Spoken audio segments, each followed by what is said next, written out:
¿Qué tal? Muy buenas noches. Bienvenidos a otra emisión de Somos Ideas.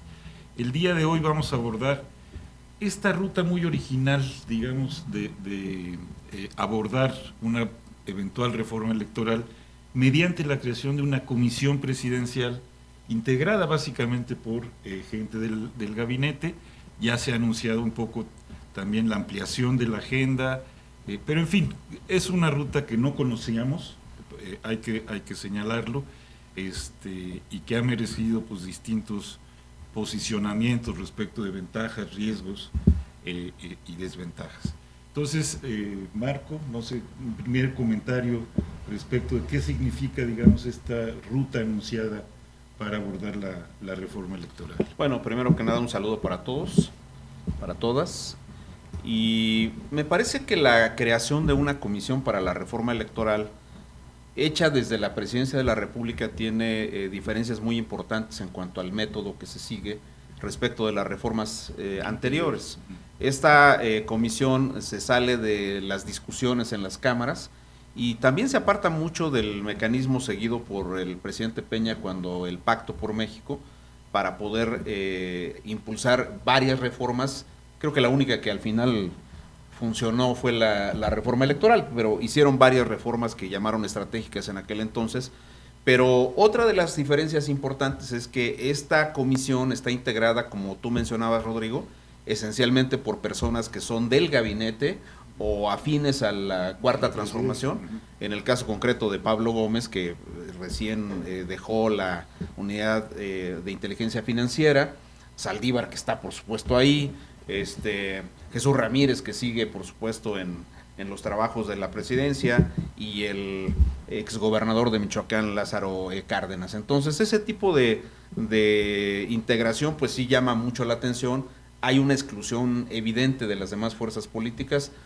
Vamos a ver si en el método de trabajo que ellos siguen es incluyente, es un método que realmente permita un diálogo nacional, que convoque a organizaciones ciudadanas, a organizaciones empresariales, a las instituciones académicas. Y hay que decirlo con claridad, creo que este tema, por la relevancia que tiene, debe estar precedido por diagnósticos técnicos importantes de las autoridades electorales. Estos diagnósticos que en el pasado se presentaron, quizá nosotros mismos presentamos algunas ideas, algunas propuestas en los parlamentos abiertos, al final no fueron tomadas en consideración. Ellos dicen que sí es importante el diálogo, que se va a convocar a todo el mundo, pero en el fondo me parece que hay definiciones que ya están tomadas para ir impulsando la redacción de lo que va a ser el nuevo marco electoral que rija al país. Pero vamos empezando los trabajos de esta comisión y veremos si realmente tienen esta vocación democrática de discutir con todos, pero sobre todo de ser inclusivos. Y además cierro diciendo una cosa que me parece importante. La ley de telecomunicaciones sí generó un precedente importante respecto a que la presión social pudo modificar algunas de las cuestiones. No todas, pero vamos, sí hubo algunos aspectos que fueron importantes de modificaciones después de la presión social que hubo. Ojalá que ahora la gente se informe y se persuada de los riesgos que se tienen de tomar una reforma electoral que pudiera tener ciertos alcances, como se han mencionado en las primeras declaraciones, particularmente de Pablo Gómez, porque la presidenta al final solamente dio el contorno de lo que podría ser la reforma, pero Pablo Gómez sí fue como más específico en algunos contenidos que podría tener esta reforma. Muchas gracias, Marco Baños.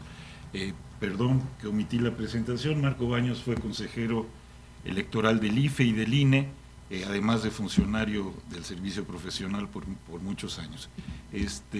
Me acompaña también Alejandra Molinar. Alejandra, buenas noches. Buenas noches. Alfredo Figueroa, que también fue consejero electoral en el Instituto Federal Electoral. Alfredo, ¿alguna reacción? Bueno, lo primero, agradecer la invitación a su programa.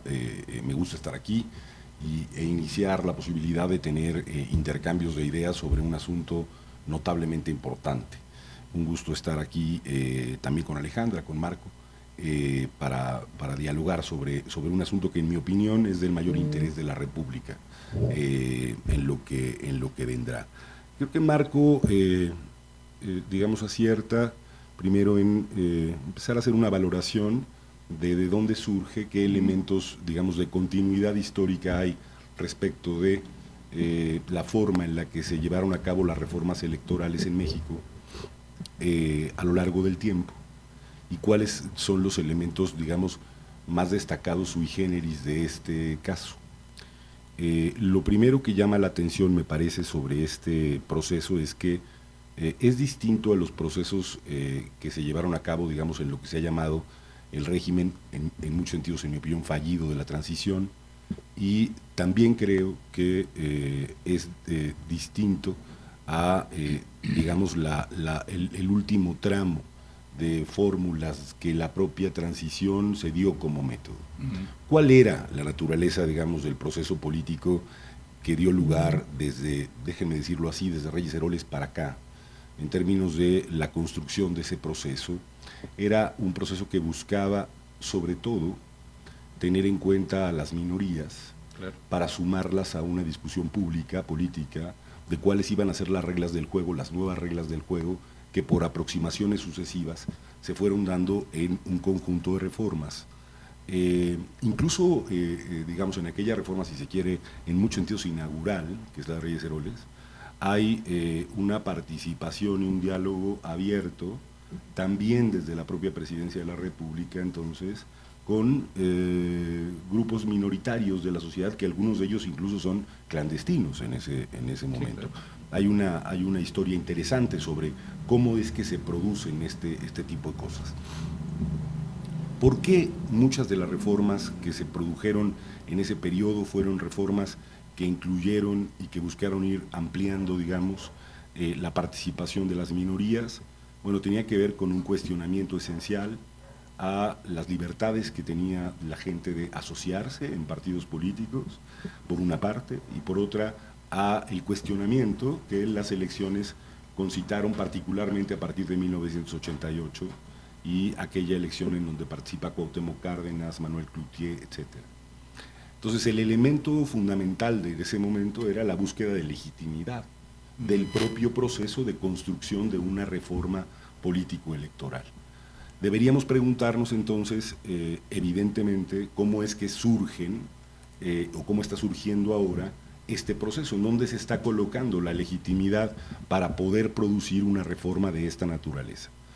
Y este planteamiento que se ha hecho, en principio, no supuso, ni siquiera en la parte de la construcción del proyecto, la participación formal, ni de las instituciones que hoy se tienen públicas, autónomas, entre otras el propio Instituto Nacional Electoral, y tampoco incluido al Poder Legislativo, que es, a todas luces, la instancia a partir de la cual se podría o no se podría llevar a cabo una reforma electoral. Llama la atención ese proceso, y uno se pregunta en qué medida hay una preocupación por la legitimidad del proceso político a partir del cual se va a llevar a cabo una reforma.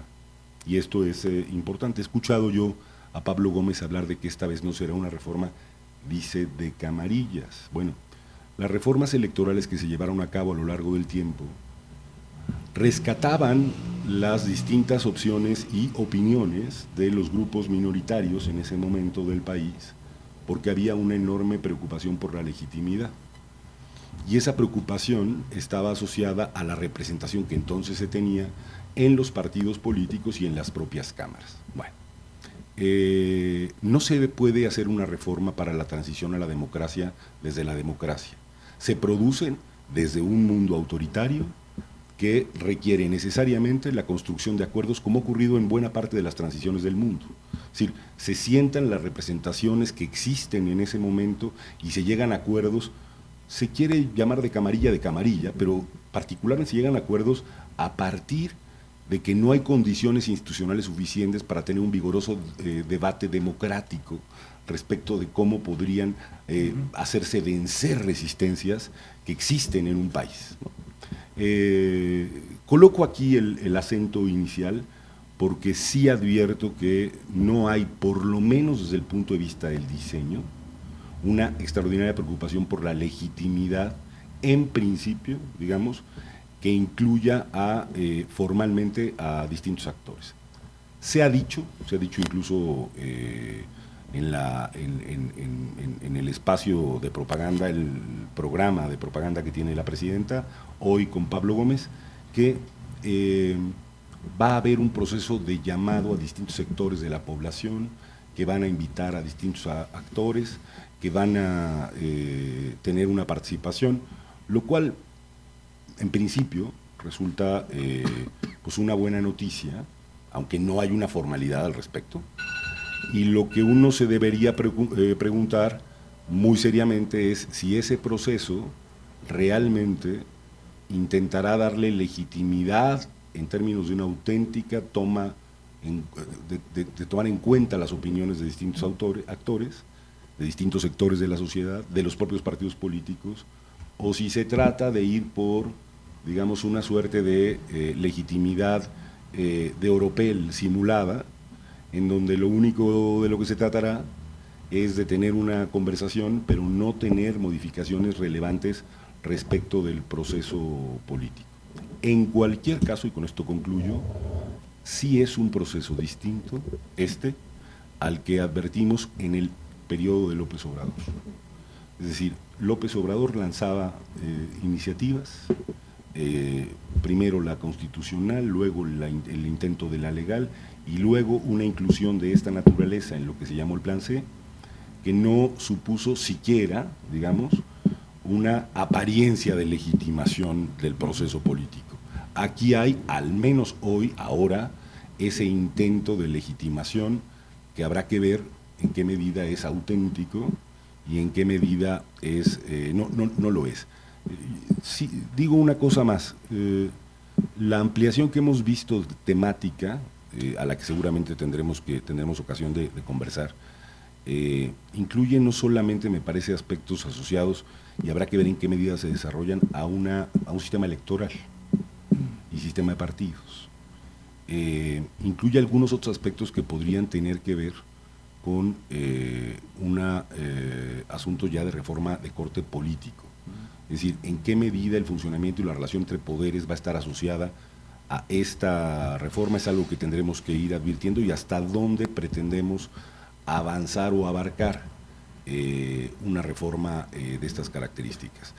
Aquí dejo yo de entrada, digamos, mi primera impresión respecto de lo que hasta hoy conocemos, y vuelvo a decir, si una inercia es la que debiéramos tener en cuenta, es la de un régimen que se está produciendo como autoritario y que ha tomado un conjunto de reformas, empezando, digamos, por esta que ha sido la judicial, como un mecanismo que nada nos garantizaría que lo que busque es auténticamente la construcción de una república democrática y de un Estado de Derecho.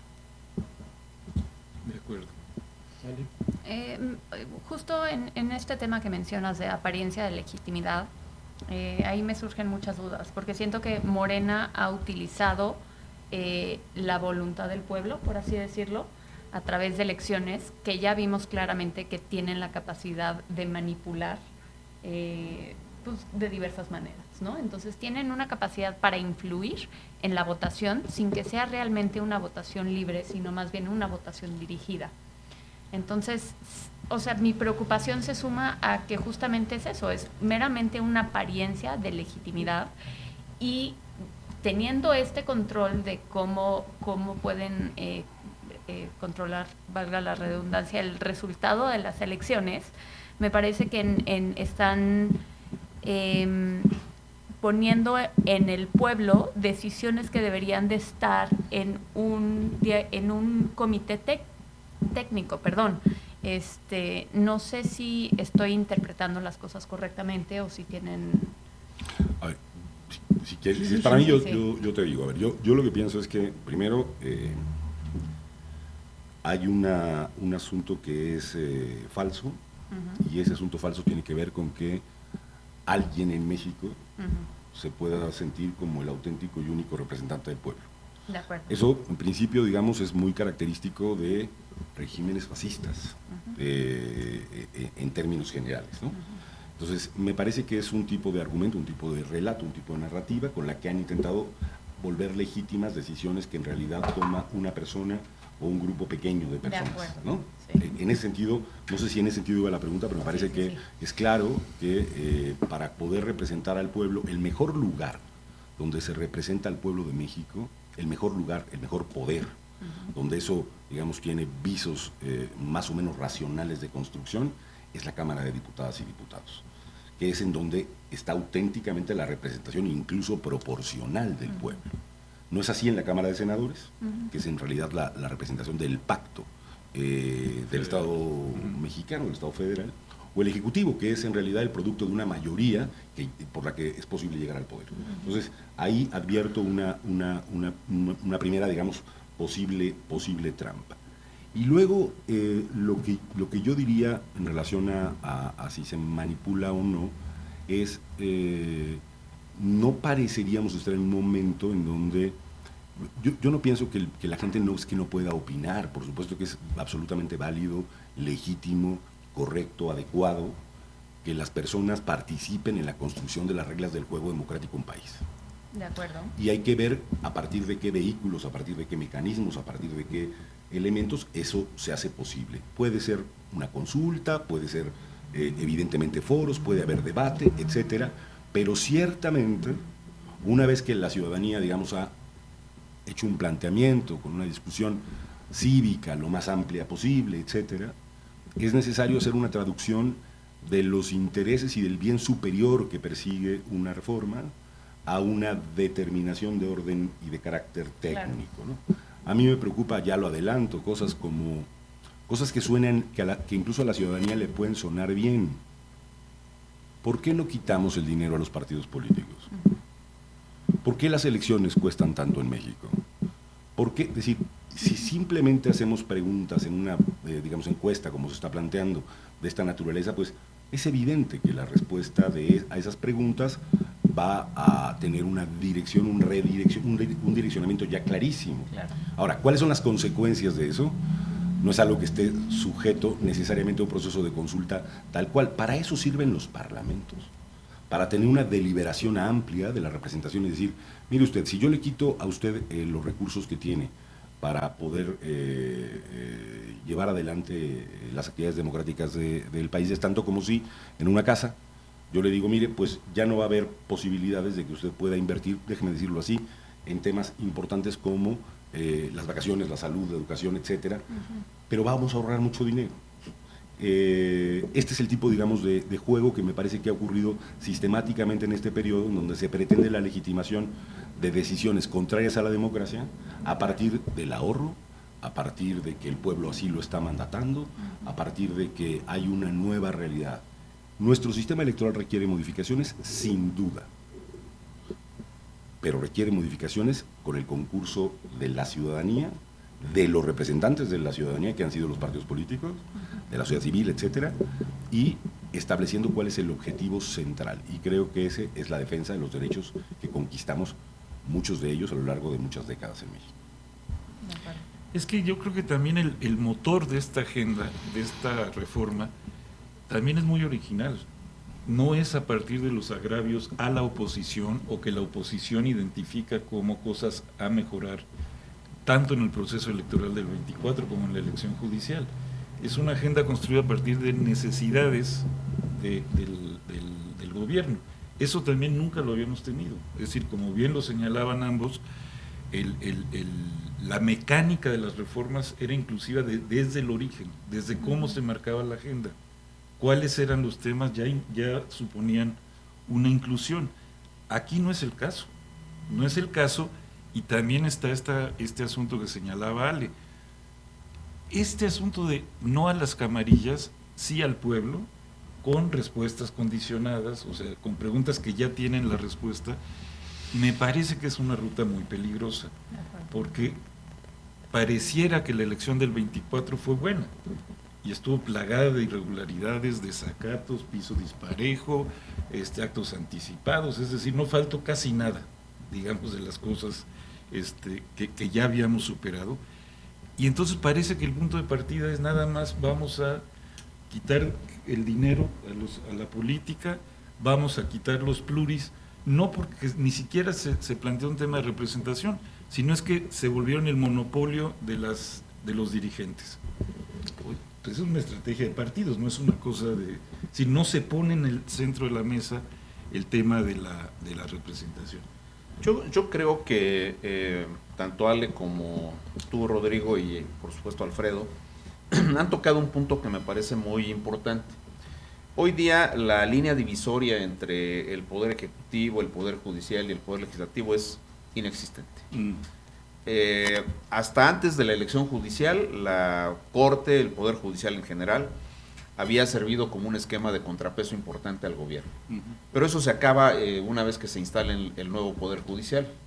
Y ahí esa línea divisoria ha desaparecido. En el caso concreto del Poder Legislativo, eso ocurrió desde López Obrador. Si López Obrador decía en una de las mañaneras, y ahora por supuesto Claudia Sheinbaum, que no le gusta que las moscas vuelen a las 12 del día, al otro día hay una voz en el Poder Legislativo presentando una iniciativa de ley para prohibirle a las moscas que vuelen a las 12 del día. De esa manera, es decir, es una especie de caja de resonancia que por fortuna durante algunos años habíamos abandonado. No quiero decir que eso no había ocurrido antes con el PRI, por ejemplo. Claro. Pero esto está mucho más claro ahora. No hay un poder legislativo que realmente sea un contrapeso, que pueda revisar las iniciativas, que las modifique. Y eso se nota justamente en lo que la presidenta hizo al emitir un decreto para crear una comisión. Claro. Y lo hace además, como lo hicieron, por ejemplo, con los comités de evaluación de la elección judicial, con personas del régimen completamente afines que pudieran seleccionar adecuadamente las candidaturas que les resultaran simpáticas a la Cuarta Transformación.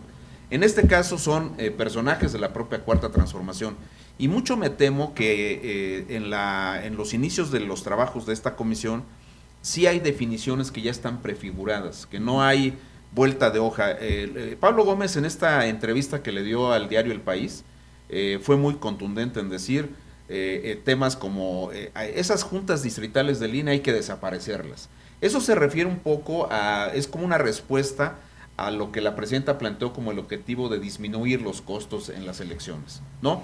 ¿Cómo quieren disminuir? López Obrador en los planes A, B y C, que son de abril del 22 y hasta el 23, delineó, digamos, cómo quería él disminuir los costos de las elecciones. Dijo, hay que reducir al INE, lo reducía a la mínima expresión, desaparecía a los soples para que todas las funciones se incorporaran al Instituto Nacional Electoral. En esa misma cadena va la supresión de los tribunales electorales locales, pero lo más preocupante, mucho más allá, digamos, de la absorción de los soples por el INE, mucho más allá de eso, creo que lo realmente preocupante es la saturación de las atribuciones que tendría un INE completamente disminuido. Y yo lo plantearía, Alfredo, y tú, que tuvimos en otro momento la oportunidad de ser consejeros y conocemos la estructura, sabemos muy bien de una cuestión. Olvídate de que le disminuyeran plazas al INE o a la estructura profesionalizada del INE. Con la estructura actual, el INE no podría, por ejemplo, cumplir con todos los trabajos de las elecciones judiciales y de las municipales locales. Esa parte me parece que sería imposible. El INE tendría que tener un esquema de crecimiento. Y eso aborta el objetivo de disminuir costos en la perspectiva que ellos lo plantean. Ahora, un detalle que me parece también muy importante es que, en efecto, antes las reformas electorales, hubo algunas incluso que se dieron como un preámbulo para la organización del siguiente proceso electoral, actualizar las reglas para resolver problemáticas que habían surgido durante los procesos pasados. En el 89-90 la reforma respondió a los temas del fraude electoral del 88, en el 93 la reforma pretendió corregir algunos detalles de la puesta en marcha del nuevo sistema electoral del 90, en el 94 se corrigieron detalles muy importantes como el tema de quitarle el voto a los partidos políticos, generar condiciones de que pudiera venir los observadores internacionales bajo una modalidad media garigoleada que tenemos en México, que es la de los visitantes extranjeros. En el 96 se actualizaron las reglas para ir a para ganar la autonomía plena del Instituto Federal Electoral, pero al mismo tiempo para generar otras condiciones. Por ejemplo, el tribunal se sumó al Poder Judicial de la Federación, se modificaron reglas del financiamiento y de la fiscalización de los partidos, y esa reforma del 96 sirvió para 4 elecciones. Luego en el 7 vino una reforma muy trascendente, pero todas esas reformas se dieron básicamente con el consenso entre las fuerzas políticas. No hubo, una exclusión, y además casi todas esas reformas surgieron en gran medida por las iniciativas que la oposición presentó, claro. Lo que tú decías hace unos minutos. Ahora no, ahora hay un conjunto de cosas que la presidenta ve, que el Poder Ejecutivo ve. Hablo de la presidenta porque, pues, evidentemente, siendo la titular del Poder Ejecutivo, es la cabeza de todo el sistema morenista en este caso. Pero yo diría, la presidenta dice, por ejemplo, a propósito de que hubo una discusión en el INE donde 5 consejeros electorales consideraron con buenos argumentos que no se podía declarar válida la elección judicial. Y la presidenta sale a decir que no es facultad de ellos, que eso lo tendría que hacer el Tribunal Electoral, porque ellos están muy convencidos de que el Tribunal Electoral siempre les va a dar la razón. Hay, en mi opinión, una situación escandalosa en la actuación de la Sala Superior del Tribunal Electoral, que de manera sistemática sanea las situaciones complejas, las prácticas que ahora se dieron de manera fraudulenta en la elección judicial y las intervenciones indebidas del gobierno, de los servidores públicos de Morena. Recuerden ustedes, por ejemplo, lo que pasó con las famosas impugnaciones de las elecciones presidenciales del 24, donde para la Sala Superior las mañaneras fueron algo focalizado, que no tuvieron una incidencia nacional en el desahogo del proceso presidencial. Es verdaderamente increíble lo que el tribunal ha hecho con esas cuestiones, lo que hizo ahora con los acordeones, lo que hizo en su momento con una cosa muy garigoleada que fue las declaraciones donde ellos dijeron que no iban a resolver el fondo de los amparos si no podían impedir el desahogo del proceso electoral, porque eso era materia de otros y competencia de otros juzgadores. Pero dijeron que nadie podía detener el proceso electoral judicial. Entonces sí se metieron al fondo de los juicios de amparo. Entonces ese tipo de cosas están ahí y la presidenta tiene una convicción clara de que ella es la que dicta la línea, lo ha hecho ahora con toda claridad para el tema de la reforma, y Pablo Gómez ha apuntado cosas que en mi opinión son decisiones prefiguradas para la reforma, y además incluso moviéndose en una arena movediza respecto de sus aliados, porque cuando le preguntan, oiga, ¿y qué va a pasar con si no vota el Verde y el PT? Dice, bueno, vamos a ver, dice, si son políticos tendrán que entender que la reforma se tiene que hacer, pero si no, vamos a aplicar nuestra mayoría, lo dice con absoluta claridad. Y te refiere contornos de una reforma que pareciera estar ya definida en el fondo, desaparición de las plures a cambio de un sistema de listas, que habría que ver cuáles son los efectos. Disminución del financiamiento público quitando el financiamiento ordinario de los partidos. Quita las plures y quita el financiamiento público ordinario, pues matas a la oposición y vas perfilando un sistema bipartidista con una presencia chiquititita en este caso del PAN o del MC, habría que ver. Pero lo mismo pasaría en los congresos locales, lo mismo pasaría en los ayuntamientos, que tienen ahí un sistema inventado en la etapa de López Obrador un poquito garigoleado. Pero aquí lo que creo que tenemos que hacer es hacer un señalamiento puntual de que sí es importante el diálogo nacional, de que sí es importante que los diversos grupos, que las autoridades electorales puedan participar en una reforma electoral que sí necesita ser consensuada. Son las reglas del juego político. Caso contrario, pues entonces si no va a haber consenso y hay imposición de la reforma, pues eso va a significar la última estocada a una moribunda democracia que habíamos construido particularmente en los últimos 35 años y el resurgimiento de un Estado claramente autoritario.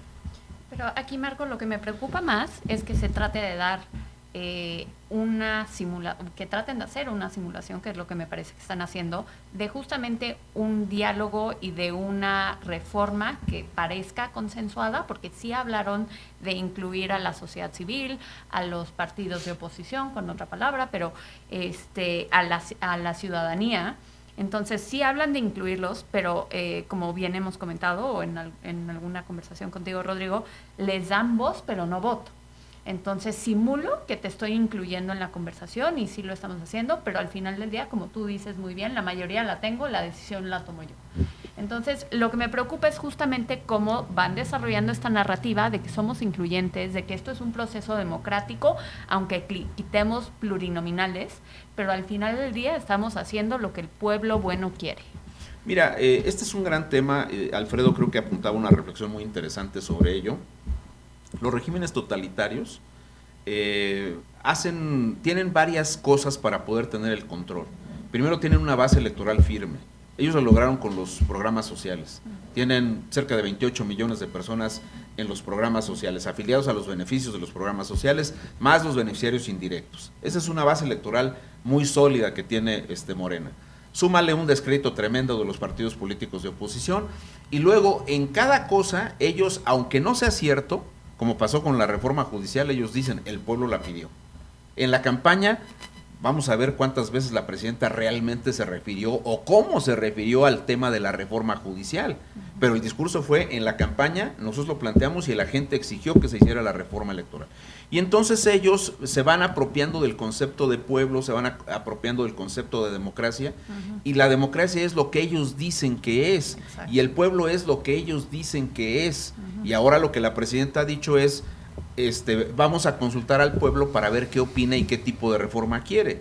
Yo te diría, si realmente quisiéramos hacerle una encuesta seria al pueblo para saber qué piensa, pues tendríamos que empezar por explicarle al pueblo cuáles son los componentes del sistema electoral, claro, que se quieren modificar, cómo se quieren modificar y los impactos que van a tener. Es como la reforma judicial, toda proporción guardada. ¿En qué momento la población se va a dar cuenta de lo que ha ocurrido realmente? Cuando las personas se tengan que acercar al sistema de administración de justicia para resolver una cosa familiar, una cosa penal, una cosa fiscal, una cosa laboral, y entonces en medio de los intereses que ellos planteen estén los intereses de un político de Morena o del gobierno, y ahí no va a haber juez que te dé la razón en un litigio de esa naturaleza. Ahora va a pasar lo mismo, porque si tú ya no tienes un mecanismo que respete la pluralidad y la diversidad del país y que se refleje, como decía Alfredo Figueroa, en los congresos, en los parlamentos, pues entonces vas a tener lo que ya por la vía de los hechos está ocurriendo, una sola voz que puede no solamente modificar las leyes, puede destruir el pacto político plasmado en la Constitución y hacer de la Constitución una carta que ellos puedan reinventar y reescribir todas las veces que ellos quieran, como lo están haciendo de facto. Ay, pero tocabas un punto importante. Me parece que en el centro de la reflexión, además del asunto de la representación, está cómo recuperamos autonomía para las autoridades y sobre todo autoridad. Es decir, tenemos tanto en el Consejo General como sobre todo en Sala Superior una simulación de autoridad, muy distante a cómo se fue construyendo, digamos, este arbitraje que servía justamente para encauzar las diferencias. Para mí ese debería ser casi el centro del asunto. ¿Cómo recuperamos eso? A ver, déjenme, les tengo algunas noticias, ¿no? La primera es que la oposición no es un interlocutor del poder. Ni lo es, ni lo fue en el periodo de López Obrador. No hay un solo acto del expresidente de México reuniéndose con partidos de oposición o con dirigentes de otras fuerzas políticas. No hay ninguna ruptura de esa conducta respecto de la actual presidenta de México, la señora Claudia Sheinbaum. Bueno, dicho eso, no creo que se pueda esperar o tener como expectativa que, digamos, las reglas que funcionaron en otro tiempo puedan funcionar hoy a la luz de que salgan los partidos políticos a hacer un planteamiento. Ha habido planteamientos del Partido de Acción Nacional, del Partido de Revolución Institucional, no de ahora, en el periodo de López Obrador, iniciativas presentadas que ni siquiera pasaron en comisiones para poder ser discutidas, para desecharse en distintos sentidos. Conocimos quienes hemos estado en la vida legislativa estudiando reformas de distinto tipo, distintas propuestas que se hicieron en ese periodo no existen. Entonces, a ver, este es un autoritarismo de nuevo cuño con características distintas al autoritarismo que representó el PRI en México. De acuerdo. Y eso tendríamos que entenderlo, si queremos, digamos, tener una incidencia en el proceso como tal. A mí me llama un poco la atención que se sigan intentando, digamos, planteamientos, por más razonables que sean, desde el punto de vista de la inclusión, digamos, que debería haber sobre determinados procesos, cuando está claro que el poder hoy no tiene ningún interés en tener un diálogo con los partidos políticos de oposición, y yo diría incluso ni siquiera con la crítica. Si uno revisa la fórmula con la que se dirigen normalmente cada mañana en el país, entonces todo aquello que represente un cuestionamiento basado en evidencia, incluso un elemento, digamos, tan grave como, déjenme decir algo así, como los desaparecidos, es algo que se desdeña, de lo que no se debe hablar, de lo que no se debe discutir, ¿no? Entonces, y si lo haces, eres un traidor. Y si lo haces, estás automáticamente siendo un traidor a tu país, a la patria, etc. Exacto. ¿Cuál es el basamento de ese planteamiento respecto de la oposición? No la necesito, porque ya me robé la representación del pueblo, no solamente en el 24, también en el 18. También hubo sobrerepresentación en el 18, hubo sobrerepresentación en el 24 y hubo extorsión en el 24 por si me faltaba algo en el Senado de la República. Entonces, ya nos enseñaron a qué están dispuestos a hacer, ¿no? Digo esto, Rodrigo, a la luz de hay un objetivo loable que es el cómo recuperamos la autonomía de autoridades que hoy son solo correas de transmisión. Marco ya lo decía, no en esos términos, lo digo yo, las salas superiores son empleados del Poder Ejecutivo. Y la mayoría del Consejo General son empleados del Poder Ejecutivo, hoy por hoy. Sin ningún, con mucha evidencia de una circunstancia de esa naturaleza. Después de ver una elección, la más fraudulenta de la historia, como fue la judicial, uno no podría seguir pensando de, bueno, vamos a darles el beneficio de duda a estas personas que ya hicieron un fraude y lo han legitimado, con sus votos y su comportamiento. Son eso, parte del régimen, de ese régimen que hoy ya no traza diferencias ni distinciones, bien lo ha dicho Marco, entre el Poder Ejecutivo, el Legislativo, el Judicial. Bueno, tú haces y formulas una pregunta. ¿Cómo recuperamos la autonomía de la autoridad electoral? ¿Cómo recuperamos, digamos, el proceso de cambio político democrático en México? Si la quieres hacer más amplia, ¿no? Creo que el único mecanismo que va a tener esa posibilidad hoy es con una extraordinaria emergencia de la sociedad, repudiando, reclamando, resistiendo, enfrentando una práctica que tiene que ver contra sus propios derechos. Creo que ese es el único mecanismo que reconocerá el poder que hoy detenta la Presidencia de la República para poder ir haciendo contrapesos y contenciones. No tenemos ya en las instituciones de la República los mecanismos de contención suficientes para poder albergar algún tipo de esperanza respecto de que hay una preocupación auténticamente democrática en una reforma que lo que prefigura es la construcción de un nuevo partido hegemónico de distinto cuño y de distinta lógica que la que conocimos en México.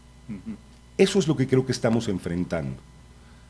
Podemos y deberemos seguramente hacer un conjunto de propuestas y de observaciones a el procedimiento con el que se eligen a los consejeros y consejeras, al procedimiento.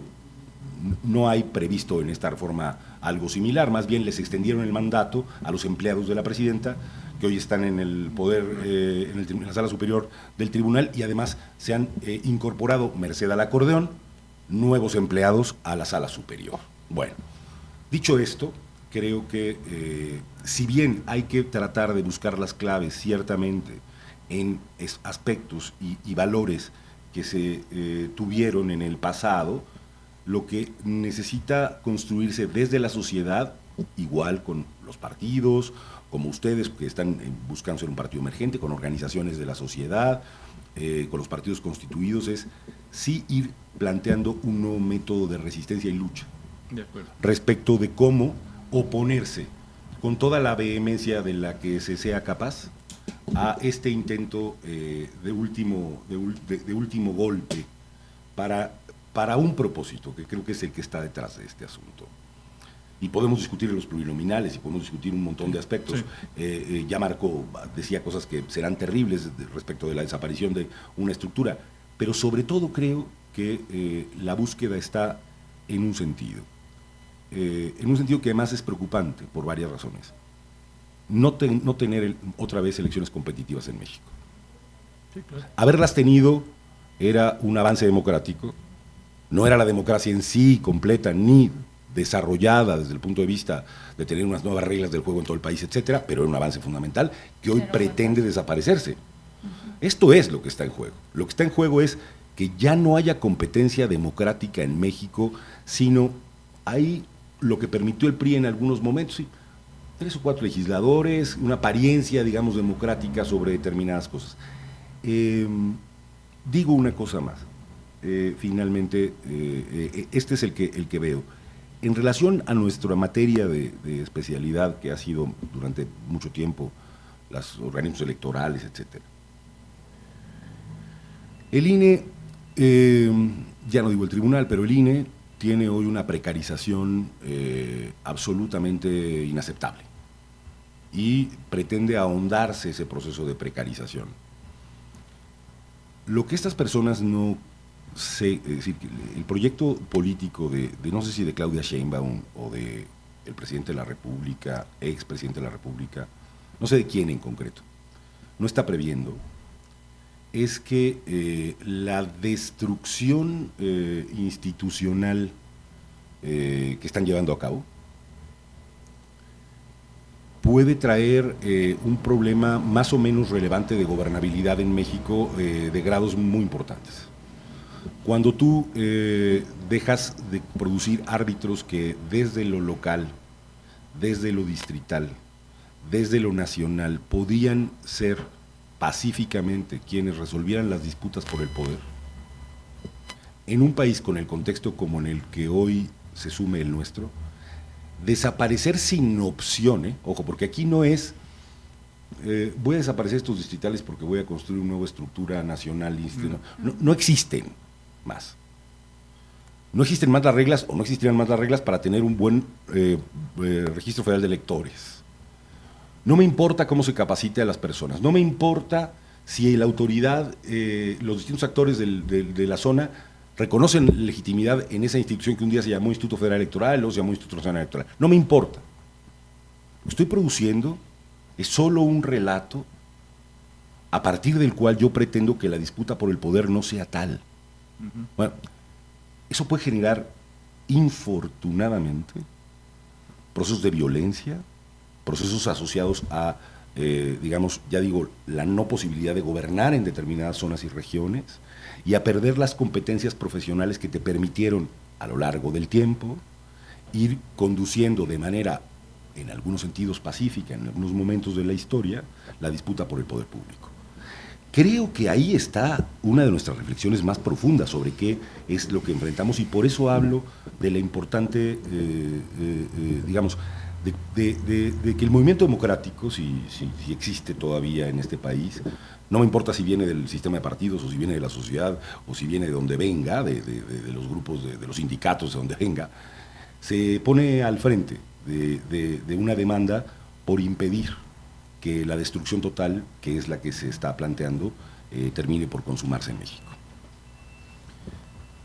Sí, a ver, yo creo que estos riesgos de gobernabilidad democrática ya los empezamos a ver. No es una cosa que vaya a suceder. Es decir, el 24 o el proceso 23-24, si algo se caracterizó fue por el desacato. Es decir, si tú tienes un arbitraje que no tiene la autoridad necesaria y suficiente para contener el asunto, la consecuencia es el desacato. Y eso ya empezamos a verlo. Creo que el riesgo, en efecto, como señala Alfredo, es que eso se generalice todavía más. Y entonces a esta simulación de competencia haya también un repudio a los resultados, de manera generalizada, ¿no? Hay una hipótesis simplemente que quiero dejar ahí que no me yo creo que esta es la estructura de las grandes preocupaciones. Ahora, un poco entrando, déjame hacer un zoom al poder. Veo un desplazamiento también. En esta decisión, en este método y en estas características, veo un desplazamiento o un intento de desplazamiento, aparentemente, por lo menos de quienes están en el poder legislativo y pudieran ser los que encabezasen este asunto. Es decir, evidentemente, aquí no se le preguntó al señor Adán Augusto, supongo que nada, y supongo que al señor Monreal tampoco se le preguntó nada, y tampoco, bueno, vendrán a tomar su cafecito y platicarán, etcétera. Hay también en esto, aparentemente, bueno, ya no hablo del señor Gutiérrez Luna, ¿no? Digo, ya para qué platicamos de eso. Hay aparentemente un desplazamiento de quienes eran los interlocutores directos de la autoridad electoral, que puede estarse propiciando. Y yo lo advertía en un dato que me saltó. Esta comisión, este decreto, no está creado, por cierto, para septiembre, ni para enero, ni para... No, hasta el 30. Hasta el año 2030. Bueno, también parecería constituirse como un órgano al interior del poder que va a permanecer, que va a tener acciones, que va a volverse interlocutor. ¿Qué función tendrá a lo largo del tiempo esta comisión como tal? Entonces, creo que independientemente de la gran estructura autoritaria que se produce, creo que es interesante también mirar que al interior de ese proceso hay desplazamientos de poder que yo creo que es importante dejar consignados. Perdón, no sé si Marco iba a comentar. Sí, estoy de acuerdo con el tema. Creo que estamos ya viendo una serie de situaciones en el ámbito federal y en el ámbito específico de los estados, que es muy preocupante para el Estado de Derecho. Pienso, por ejemplo, en las sentencias que recientemente están emitiendo los tribunales electorales locales de los 19 estados que tuvieron elecciones judiciales locales. Y entonces, en aquellos casos, estas sentencias son previas a lo que hizo la Sala Superior hace unos días. Revisan el tema de los promedios de calificaciones y te dicen que como ya los comités de evaluación habían dicho que estaban bien, aunque no cumplan el 8, yo con el 9 tengo, digamos, preocupaciones de cuál es la metodología para saber lo del 9, pero lo del 8 sí es objetivo, porque en el 8 tú sacas los promedios del certificado de calificaciones y los tribunales dicen, no, es que ya el comité de evaluación ya les dio la razón. Eso es simplemente como una renuncia a la calidad de tribunales constitucionales que tienen en materia electoral. Ese es un primer punto. Segundo lugar, son presiones evidentes de los gobiernos en turno, Y cuando digo gobiernos en turno, te hablo de los 24 de Morena, pero también te hablo de Aguascalientes del PAN, te hablo de Durango del PRI, te hablo de los morenistas en Jalisco y en Nuevo León. Todos hacen exactamente lo mismo. Y el problema es que se está volviendo una normalidad. Que nosotros estamos aceptando que lo que estos tribunales hagan, ya no quiero ni pensar lo que hacen en materia penal los otros jueces, lo que van a hacer en materia civil los otros jueces, lo que van a hacer en materia laboral.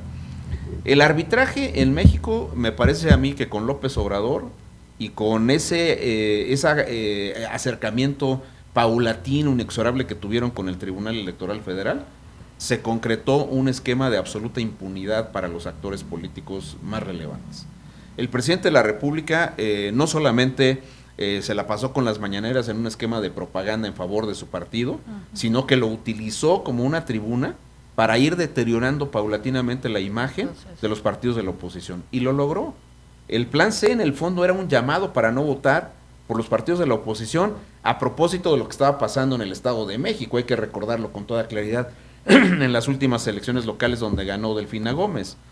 Luego después vimos cómo el tema de la Sala Superior, primero dan un golpe de ahí, quitan al presidente, asume Mónica Soto la presidencia, tiene el control una mayoría de 3 magistraturas frente a 2, y a partir de ese momento no hay forma de tocarle con un pétalo de una rosa nada al oficialismo, nada.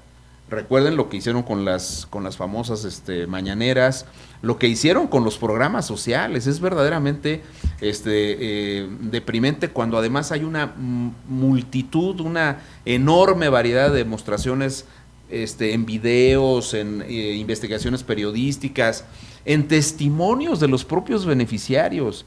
Hay ahora en la elección judicial, un testimonio de una maestra michoacana en la zona purépecha, que dijo cómo le habían mandado el acordeón para que votara y promoviera el voto por los que estaban en el acordeón. Y la forma en que dijo ella, me parece a mí decepcionante que el morenismo haga estas cosas, pero eso ocurrió, y de eso hay miles de pruebas y los tribunales que han hecho. Los tribunales han dicho que eso no, que no pasa nada, que todo es absolutamente legal. ¿Qué hicieron en el INE? En el INE fueron colonizando paulatinamente, decía Figueroa, y estoy totalmente de acuerdo con él. Hay una mayoría cómplice, absolutamente cómplice del oficialismo. No hay vuelta de hoja con eso.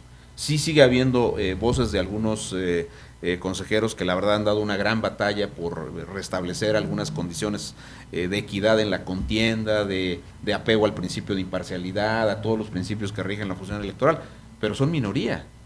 Y esas minorías están perdiendo ya en la mesa. Y esas minorías se van a acabar en abril del año que sigue. Se acabó porque los nuevos que entren, decía Pablo Gómez, como que si uno fuera ingenuo, que el mecanismo más depurado que se ha tenido para la renovación de consejeros fue el último, con la tómbola. Eso equivale a la declaración de Sheinbaum cuando dijo la oposición no quiso poner candidaturas. No, para empezar, los partidos no deben poner las candidaturas. Claro. Ese es un primer punto que ellos pusieron en la Constitución. Y el segundo punto es que ellos controlaron los comités de evaluación y claro, la tómbola se hizo sobre candidaturas que eran de ellos. Aquí hay 10 y sortéame a 2. Sí, pero son tuyos, todos son tuyos. No hay vuelta de hoja. ¿Qué pasó con Roberto Gil, por ejemplo, cuando aspiró a ser candidato? ¿Qué dijo la presidenta de la República? Esos nombres se tienen que revisar. ¿Acaso Roberto Gil apareció en las listas de posibles candidatos? Nunca. Entonces, este tipo de cuestiones me parece a mí que lamentablemente son el escenario que se nos viene. No nada más en materia electoral, lo quiero decir con claridad. Se viene absolutamente en toda la actuación de los poderes de carácter, de los poderes judiciales locales y el federal. Va a ser un conjunto de sentencias que lo único que van a hacer es estar refrendando que el Poder Ejecutivo tiene la razón, que los gobernantes, que los políticos relevantes no le van a tocar un pelo a Adán Augusto López con todos los escándalos que trae de corrupción que son escandalosos, no le van a tocar un pelo a Cuauhtémoc Blanco después de haber intentado la violación denunciada por su hermana, no le van a tocar un pelo a Gutiérrez Luna con este tipo de cuestiones que por lo menos deberían ser aclaradas públicamente. Es ridícula la explicación que han dado respecto a que tal prenda la compraron en Zara, que si este reloj tal y cual, que si lo habían comprado antes o después. Ya no te digo de la imagen pública, porque pues ellos hasta ahorita han tenido un mecanismo eficaz para irlo lavando, pero es verdaderamente inaudito lo que está pasando con el Estado de Derecho en este país. Y ese Estado de Derecho se va a deteriorar aún más con la entrada en vigor de los nuevos poderes judiciales. Muy bien. ¿Cuándo surge esta? Parecía, y vale la pena otra vez hacer un zoom in, decía digamos, el único elemento que no estaba puesto en la escena, por lo menos en la agenda, en el calendario legislativo, era la reforma electoral. Todo lo demás había sido ya materia de modificaciones. Y de pronto vino la reforma judicial. Y entonces el pueblo le dijo a estos señores que eso era una farsa. Sí, claro. Y se ausentó de ese proceso electoral de una manera absolutamente contundente y mayoritaria, ¿no? 87 millones de mexicanos y mexicanas dijeron, yo a esa farsa no voy. Más los dos que anularon votos, 2 millones. 3 millones anularon votos. Y los que se anularon por no saber cómo votar, ¿no? No, y además porque estaban claramente en desacuerdo. Y sí, algunos otros fueron a tratar de que creyeron, algunos que no eran del oficialismo, fueron a ver si contendían, ¿no?, en una elección democrática. Bueno, pero el mensaje brutal es que el 87% de las personas del país no va a participar de una farsa, y parte de esas personas votaron por Morena, o han votado por Morena, o son simpatizantes de Morena. Uh-huh. Y esto despierta una necesidad, parece que imperiosa, de tener, aunque ya tienen un conjunto de recursos ilegales, aunque hicieron todo lo que ustedes han narrado en el 24, aunque tienen el control mediante de clientelismo político absolutamente miserable a través de programas sociales y de la pobreza, aunque tienen todo eso, habrían percibido un resquicio de posibilidad de que en algún momento la disputa por el poder pudiese ser auténtica. Y entonces, inopinadamente, sacan una reforma electoral, ¿no? Es decir, que tiene todas las características que hemos señalado. Entonces, sí quisiera poner en escena algo que parece que también a las oposiciones les ha pasado en blanco. Y este país dio una respuesta contundente frente a la farsa. Es decir, tampoco los que son beneficiarios de programas sociales en su conjunto fueron a esa elección. Es decir, hay un límite con relación a lo que la gente está percibiendo se puede o no hacer en el poder hasta determinado lugar. Y por eso vuelvo a colocar ahí parte de la reflexión. ¿En qué medida será posible que la gente, incluso ausentándose, que puede ser una manera pasiva si tú quieres, de no participar de una farsa, puede en México desarrollar un proceso de ausencia tan relevante? Ya no digo yo en procesos judiciales, sino en elecciones constitucionales, Sí, claro. donde la ciudadanía lo que dice, yo ya no voy a ir a participar de ese cuento, de esa opereta que representa, me dijeron, al pueblo. Esos mensajes en términos de la conexión y la vinculación que tiene México hoy con el mundo son también muy relevantes.